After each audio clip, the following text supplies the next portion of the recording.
Hi friends, welcome back to விவிஆரி creation. இன்றைக்கி நம்ம என்ன பார்க்க போகிறோம்னு பார்த்தீங்க அப்படின்னா ப்ளவுஸ் மார்க்கிங் தான் நம்ம பார்க்க போகிறோம். இது பார்த்தீங்க அப்படின்னா நம்ம ஆரி ஒர்க் பண்ணுறதுக்காக ப்ளவுஸ் மார்க்கிங் எப்படி பண்ணுறதுன்னு பார்க்க போகிறோம். அதுக்கு பார்த்தீங்கன்னா என்னென்ன நம்ம எடுத்து வச்சுருக்கோம் அப்படின்னா அளவு ப்ளவுஸை நல்லா அயன் பண்ணி எடுத்துக்கோங்க. அதே மாதிரி எந்த ப்ளவுஸில் மார்க் பண்ண போகிறோமோ அந்த கிளாத்தில் நல்லா அயன் பண்ணி எடுத்துக்கோங்க. மேக்ஸிமம் பார்த்தீங்கன்னா முடிஞ்ச அளவுக்கு ரெண்டாக ஃபோல்டு பண்ணி அந்த இடத்தையும் அயன் பண்ணிக்கோங்க. அதே மாதிரி டெய்லரிங் சாக் எடுத்திருக்கேன். டெய்லரிங் சாக்கு, அதே மாதிரி வாட்டர் எரேசபிள் பென்னு, இல்லை அப்படின்னா நீங்கள் மார்க்கிங் பென்சில் கூட எடுத்துக்கலாம், கிளாஸ் மார்க்கிங் பென்சில். இதில் எதுனாலும் உங்ககிட்ட எது இருக்கோ அதுக்கேற்ற மாதிரி நீங்கள் எடுத்துக்கோங்க. இப்போ பார்த்தீங்க அப்படின்னா நம்ம இதில் மேக்ஸிமம் நீங்கள் சாக் பீஸ் யூஸ் பண்ணிங்க அப்படின்னா பெஸ்ட்டு. இது பார்த்தீங்கன்னா நிறைய பேருக்கு அந்த யூனெக்கு கர்வ் கரெக்டாக வராதவங்களுக்கு இந்த மாதிரி நம்ம கர்வ் ஸ்கேல்னு விற்கிது, அது கூட வாங்கிக்கலாம். அப்படி இல்லைனா ப்ரோ சர்க்கிள் இருக்கும் இல்லையா, ரவுண்டாக ஃபுல்லாக, அந்த இது வச்சு கூட நம்ம ட்ரா பண்ணிக்கலாங்க. உங்களுக்கு எது கம்ஃபர்டபுளாக இருக்குமோ அது நீங்கள் உங்ககிட்ட இருக்கிறத யூஸ் பண்ணிக்கோங்க. அதுக்கப்புறம் பார்த்தீங்கன்னா நம்ம ஆரியில் யூஸ் பண்ணுற ட்ரேசிங்காக யூஸ் பண்ணுற இந்த கார்பன் ஷீட் எடுத்து வச்சுருக்கேன். இது எதுக்கு எடுத்து வச்சுருக்கேன் அப்படிங்கிறத நீங்கள் யோசிச்சுட்டே இருங்க, வீடியோவில் நான் சொல்கிறேன். அதே மாதிரி மெஷரிங் டேப்பு நம்ம டெய்லரிங் மெஷர்மெண்ட் அளவுக்கு பண்ணுவோமானா கிடையாதுங்க. பட் நான் இப்போ எதுக்கு எடுத்திருக்கேன் அப்படின்னா நமக்கு மெயினாக என்ன தேவை அப்படின்னா ஹைட்டு, பேக் நெக்கோட ஹைட்டு. ஏன் அப்படின்னா அப்போ தான் நம்ம அந்த லென்த்தை விட எக்ஸ்ட்ரா ஒரு 2 இன்ச் விட்டுட்டு நம்ம அந்த கிளாத்தை நம்ம கரெக்டாக செட் பண்ணுறதுக்கு ஈஸியாக இருக்கும்.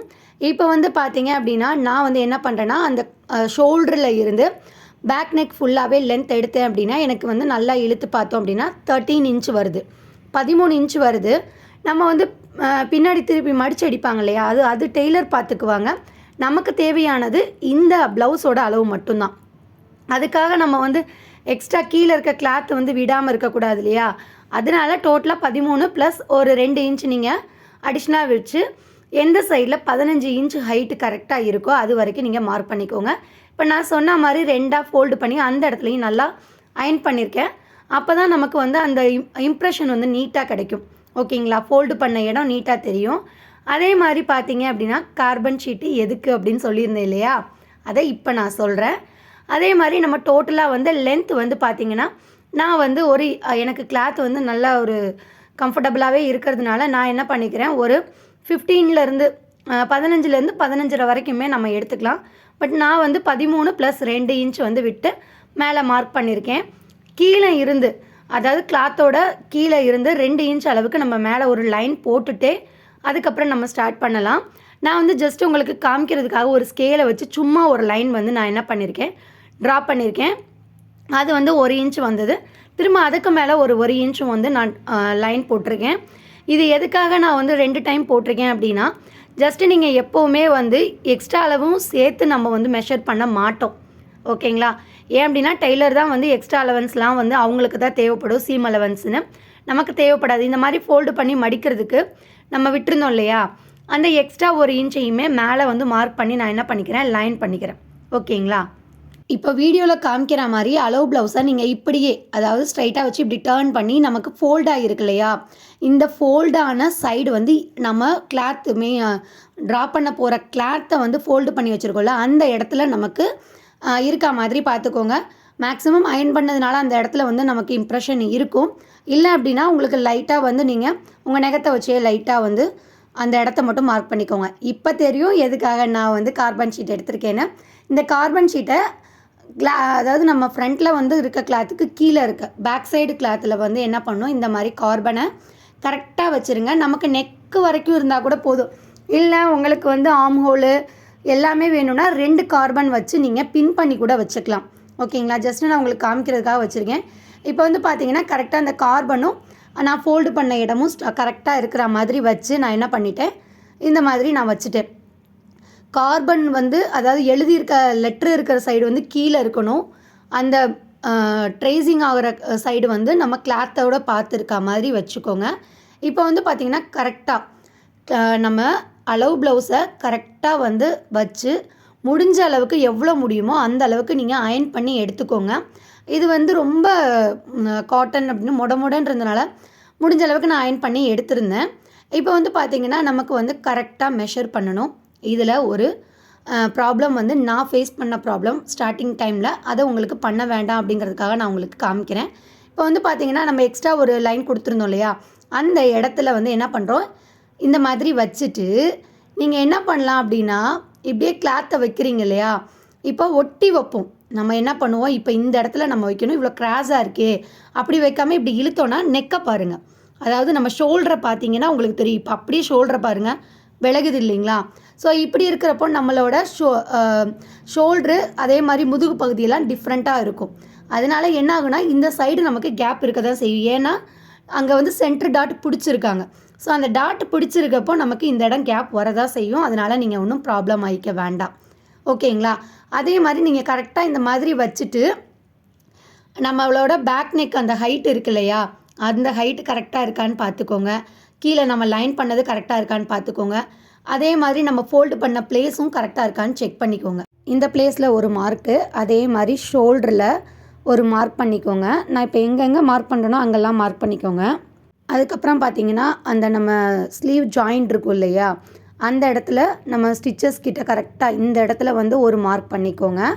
மார்க் பண்ணிவிட்டு அதுக்கப்புறம் ஆர்ம் ஹோல் தான் நம்ம வந்து மார்க் பண்ணுவோம். இப்போ வந்து பார்த்திங்கன்னா இந்த இடத்துல கரெக்டாக நம்ம மார்க் பண்ணதுக்கப்புறம் ஸ்லீவை வந்து இந்த மாதிரி கரெக்டாக எடுத்து விட்டுக்கோங்க. எடுத்து விட்டுட்டு அதாவது எதுவும் சுருக்கம் எதுவும் இல்லாமல் கரெக்டாக இழுத்து விட்டுட்டு அதுக்கப்புறம் என்ன பண்ணுறீங்க அப்படின்னா, கரெக்டாக அந்த ஆர்ம் ஹோல் இருக்கு இல்லையா, அந்த ஸ்டிச் பண்ண இடம் ரெண்டுமே ஜாயிண்ட் ஆகிற இடம் இருக்குல்ல, அங்கன ஒரு மார்க்கு, அதே மாதிரி கீழே ஒரு மார்க்கு. இந்த இடத்துல வந்து நம்ம எதுலேயுமே எக்ஸ்ட்ரா அளவெல்லாம் கொடுக்கறது இல்லை இல்லையா. ஸோ அதனால் நீங்கள் என்ன பண்ணிக்கலாம் அப்படின்னா, ஸ்ட்ரைட்டாக அப்படியே லைன் பண்ணிவிட்டு இப்போ மேக்ஸிமம் எல்லா இடத்துலையுமே நம்ம மார்க் பண்ணிட்டோம்.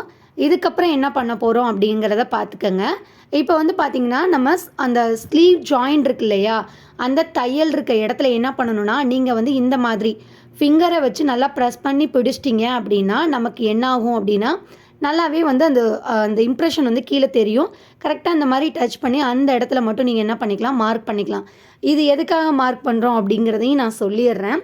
நம்ம அந்த கர்வ் சைடில் வந்து நம்ம எந்த ஒரு ஆரி ஒர்க்கும் போடக்கூடாதுன்றதுக்காக தான் இந்த மாதிரி நீங்கள் வந்து அந்த அதாவது ஃபிங்கரை வச்சு நீங்கள் இம்ப்ரெஷன் பண்ணுறப்போ கரெக்டாக கீழே நமக்கு தெரியும்.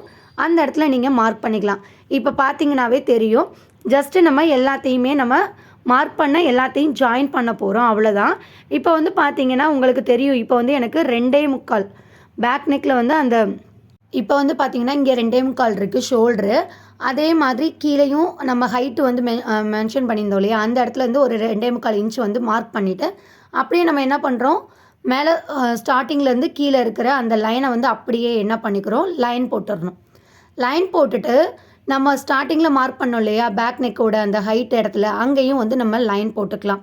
இப்போ பார்த்தீங்க அப்படின்னா நம்ம நெக்கை அதாவது பாட் நெக்கு, அதே மாதிரி பார்த்தீங்க அப்படின்னா என்ன நெக் டிசைன் நம்ம ட்ராப் பண்ணுறதுனாலும், இப்போ நம்ம பாக்ஸ் மாதிரி இங்கிட்டு போட்டிருக்கோம் இல்லையா, அதாவது நான் மார்க் பண்ணி காமிக்கிறேன் பாருங்கள், அதுக்கு உள்ளே மட்டும்தான் நம்ம என்ன பண்ணணும் அப்படின்னா டிசைன் ட்ராப் பண்ணணும்.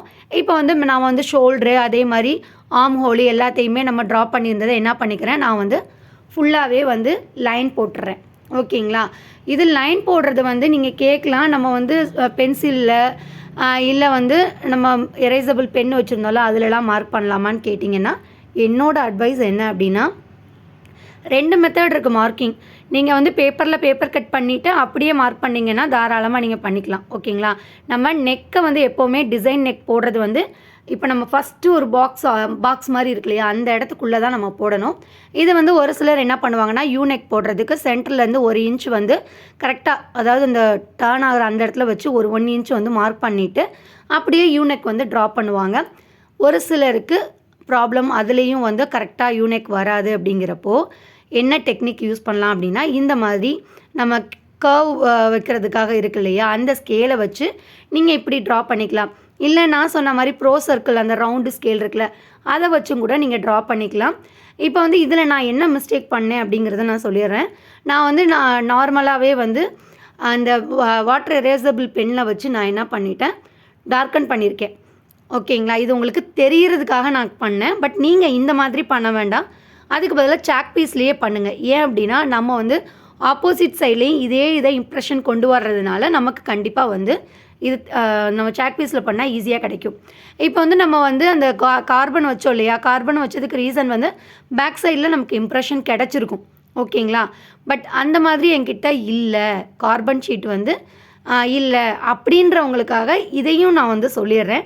இந்த மாதிரி எல்லா சைட்லேயுமே நம்ம மார்க் பண்ண எல்லா சைட்லேயுமே நீங்கள் என்ன பண்ணுறீங்க அப்படின்னா சாக் பீஸை வச்சு நல்லாவே வந்து நல்லா திக் பண்ணிக்கோங்க. ஓகேங்களா? அப்போ தான் வந்து நம்ம ஆப்போசிட் சைடில் பண்ணுறப்போ நல்லா நமக்கு வந்து இம்ப்ரெஷன் கிடைக்கும். இப்போ வந்து வீடியோவில் காமிக்கிறேன் பாருங்கள். நமக்கு வந்து பேக் சைட்லேயுமே கரெக்டாக வந்து காமிச்சா உங்களுக்கு வீடியோவில் பார்த்தா தெரியும்னு நினைக்கிறேன். இப்போ நல்லாவே வந்து நமக்கு நெக்கு கிடச்சிருது. இதை அப்படியே நான் ட்ராப் பண்ணிக்கலாம். பட் உங்களுக்கு வந்து இன்னும் வந்து கிளியராக தெரியணும் அப்படிங்கிறதுக்காக நான் என்ன பண்ணுறேன் அப்படின்னா, நம்ம பேக் சைடில் நம்ம ட்ராப் பண்ணோம் இல்லையா, அதை அப்படியே வந்து 2 பக்கமும், அதாவது இதை அப்படியே உள்பக்கமாக ஃபோல்டு பண்ணோம் அப்படின்னா நம்ம இந்த சைடில் இருக்க இம்ப்ரெஷன் அப்படியே வந்து நமக்கு ஆப்போசிட் சைட்லேயுமே என்ன பண்ணுவோம் அப்படின்னா டர்ப் பண்ணோம்னா அந்த நம்ம சாக் பீஸில் பண்ணியிருக்கோம் இல்லையா, அது அப்படியே ஆப்போசிட்டில் இம்ப்ரெஷன் கிடச்சிரும். ஸோ இது வந்து உங்களுக்கு ஒரு ஈஸி மெத்தடாகவும் இருக்கும். கார்பன் இல்லாதவங்களுக்கு. கார்பன் இருந்தால் நம்ம வந்து நான் உங்களுக்கு வீடியோவில் காமிச்சேன் இல்லையா, கார்பன் வச்சு யூஸ் பண்ணுறப்போ ஆட்டோமேட்டிக்காக இம்ப்ரெஷன் நமக்கு நீட்டாகவே கிடச்சிருச்சு. ஓகேங்களா? இந்த மாதிரி நம்ம டைரெக்டாக வந்து இம்ப்ரெஷன் பண்ணி எடுத்துக்கலாம். அது உங்களோட விருப்பம், உங்களோட சாய்ஸ். இதுவே நீங்கள் டிசைனும் ட்ரா பண்ணுறீங்கன்னா இதே மெத்தடில் அழகாக நீங்கள் ட்ரா பண்ணலாம். டிசைனும் நீட்டாக வந்து வந்துடும் நமக்கு. இப்போ வந்து பார்த்திங்கன்னா நமக்கு பேக் நெக் கிடச்சிருச்சுங்க. பேக் நெக்கு அதே மாதிரி ஷோல்ட்ரு. இது ஏன் நம்ம வந்து ஆர்ம் ஹோலு எல்லாமே மார்க் பண்ணோன்னா நம்ம இதுக்குள்ளே மட்டும்தான் ஆரி ஒர்க் பண்ண போகிறோம். ஓகேங்களா? இதை விட்டு அந்த இடத்த விட்டு வெளியில் போயிடக்கூடாது அப்படிங்கிறதுக்காக தான். ஏன் அப்படின்னா நம்ம ஷோல்டரை வந்து நம்ம வந்து இப்போ ஒரு சிலர் என்ன பண்ணுவாங்கன்னா பேக் டாட்லாம் பிடிப்பாங்க. நம்ம மேக்ஸிமம் என்ன பண்ணுவோன்னா பேக் நெக்கில் ஃபுல்லாக டிசைன் போடுவோம். கீழே வந்து அதாவது கீழே போடுறப்போ ஓரளவுக்கு தான் டிசைன் போடுவோம். இன்கேஸ் ஆஃப் வந்து கஸ்டமர் வந்து உங்கள் கிட்ட வந்து ப்ரைடல் ப்ளவுஸ் ரேஞ்சு இல்லை ஹெவி ஒர்க் கேட்டாங்கன்னா என்னோடய பர்சனல் அட்வைஸ் மேக்ஸிமம் யார்கிட்ட ஸ்டிச் பண்ண கொடுக்குறீங்களோ அந்த டெய்லர்கிட்டையே நீங்கள் மார்க் பண்ணி வாங்குறது தான் பெஸ்ட்டு. இல்லை அப்படின்னா நீங்கள் ஷோல்டரோட வித்து இருக்கு இல்லையா, அதை வந்து சென்டராக வச்சு நீங்கள் கரெக்டாக லைன் பண்ணிவிட்டு இந்த பக்கம் ஒரு 1/4 இன்ச் இந்த பக்கம் ஒரு 1/2 இன்ச் கூட விட்டுட்டு நீங்கள் அந்த இடத்துல டிசைன் போட வேண்டாம். அந்த மாதிரி பார்த்துக்கோங்க. மேக்ஸிமம் வந்து நீங்கள் வந்து ப்ரைடல் ப்ளவுஸ் ஸ்டிச் பண்ணுறவங்கள்ட்ட கேட்டிங்கனாவே அவங்களே வந்து மார்க் பண்ணி கொடுத்துருவாங்க. நம்ம இதுக்குள்ளே மட்டும்தான் டிசைன் போடணும். இதை விட்டு வெளியில் டிசைன் போட்டக்கூடாதுன்றதுக்காக தான் மார்க் பண்ணியிருக்கோம். ஸ்லீவும் ஃப்ரண்ட் நெக்கும் அடுத்த வீடியோவில் வரும். தேங்க்ஸ் ஃபார் வாட்சிங்.